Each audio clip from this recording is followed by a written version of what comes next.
नमस्कार मित्रों, आज हम आपको ऐसी कहानी सुनाने जा रहे हैं जिसमें भगवान श्री कृष्ण स्वयं अपने भक्त को गवाही देने आए थे। जो हरि का नाम लेगा उसे हरि बचाने कलयुग में स्वयं प्रकट होंगे।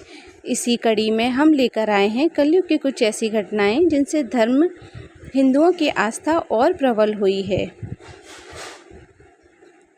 ये कथा हमारे देश के साक्षी गोपाल नामक एक मंदिर से जुड़ी है। कथा के अनुसार एक बार दो ब्राह्मण वृंदावन की यात्रा पर निकले। उनमें से एक वृद्ध था, दूसरा जवान था। मार्ग लंबा और कठिन था, जिस वजह से उन दोनों यात्रियों को यात्रा के दौरान बहुत कष्ट उठाना पड़ा। उस समय आज की तरह रेलगाड़ियां, बसों की सुविधाएं उपलब्ध नहीं थीं।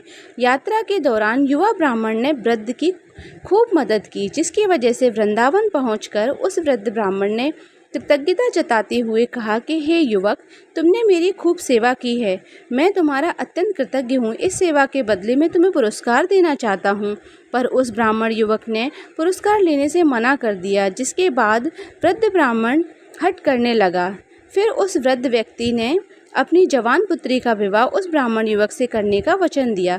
ब्राह्मण युवक ने वृद्ध को समझाया कि ऐसा ना करे, क्योंकि वह बहुत अमीर है और मैं बहुत गरीब ब्राह्मण हूँ। फिर भी वृद्ध व्यक्ति अपने हठ पर अड़ा रहा।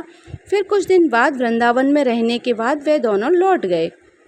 वृद्ध व्यक्ति ने सारी बातें घर आकर बताई कि उसने अपनी बेटी का विवाह एक ब्राह्मण से तय कर दिया है, पर पत्नी को यह सब मंजूर नहीं था। उस वृद्ध पुरुष की पत्नी ने कहा कि अगर आप मेरी पुत्री का विवाह उस ब्राह्मण से करोगे तो मैं आत्महत्या कर लूँगी। कुछ समय व्यतीत होने के बाद ब्राह्मण युवक को चिंता होने लगी कि वृद्ध अपने वचन को पूरा करेगा या नहीं। फिर ब्राह्मण युवक से रहा ना गया और उसने वृद्ध ब्राह्मण के पास जाकर उसको अपना वचन याद करवाया। वो वृद्ध पुरुष मौन रहा। उसे डर था कि वो अपनी बेटी का विवाह इससे करवाता है तो उसकी पत्नी अपनी जान दे देगी।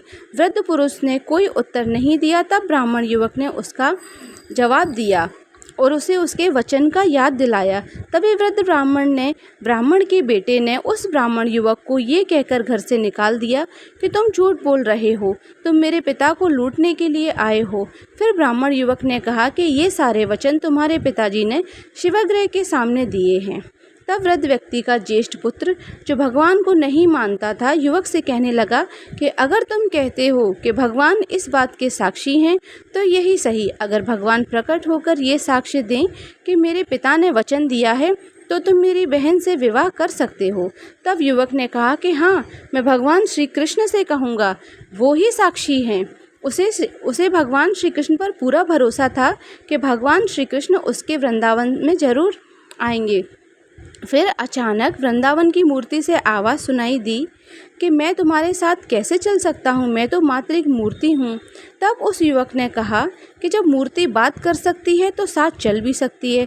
तब भगवान श्री कृष्ण ने युवक के समक्ष एक शर्त रखी कि तुम मुझे किसी भी दिशा में ले जाना, मगर तुम पीछे पलट कर नहीं देखोगे। तुम सिर्फ मेरे नुपुरों की धुनी से ही जान सकोगे कि मैं तुम्हारे पीछे चल रहा हूँ। युवक ने उनकी बात मान ली। वो वृंदावन चल पड़े। जिस नगर में जाना था वहाँ पहुँचने के बाद युवक को नुपुरों की ध्वनि आना बंद हो गई। युवक ने धैर्य न धर पीछे मुड़कर देख लिया। मूर्ति वहीं स्थित खड़ी हुई।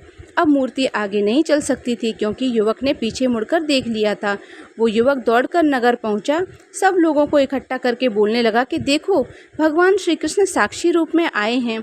लोग स्तंभ थे कि इतनी बड़ी मूर्ति इतनी दूर चलकर कैसे आई। फिर भगवान श्री कृष्ण की मूर्ति ने सबके सामने ब्राह्मण युवक की गवाही दी।